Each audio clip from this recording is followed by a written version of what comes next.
ಹಿಂದಿನ ಒಂದು ಚಿಂತನೆಯನ್ನ ಬದಿಗೊತ್ತಿ नया सोच भारत देश में लेके आया है। नया भारत अभी बन रहा है और अमृत काल जो है उसका स्ट्रांग फाउंडेशन हमारा नरेंद्र मोदी जी कर रहे हैं।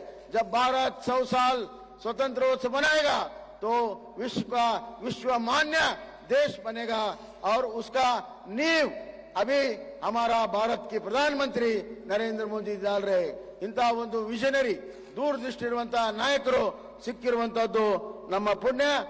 ಅವರ ನಯ ಭಾರತಕ್ಕಾಗಿ ನವ ಕರ್ನಾಟಕ ನಾವು ಸಿದ್ಧರಿದ್ದೇವೆ।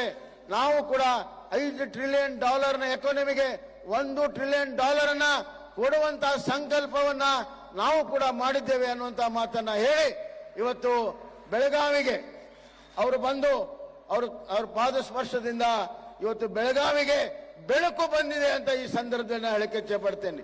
ಬೆಳಗಾವಿಗೆ ಬೆಳಕು ತಂದಂತ ನರೇಂದ್ರ ಮೋದಿಜಿ ಅವರಿಗೆ ಮತ್ತೊಮ್ಮೆ ಅಭಿನಂದನೆ ಸಲ್ಲಿಸಿ ಎಲ್ಲ ಕಾರ್ಯಕ್ರಮಗಳಿಗೂ ಶುಭಾಶಯಗಳನ್ನು ಹೇಳಿ ತಮಗೂ ಕೂಡ ಧನ್ಯವಾದಗಳನ್ನು ಹೇಳಿ ನನ್ನ ಮಾತನ್ನು ಮುಗಿಸ್ತೇನೆ।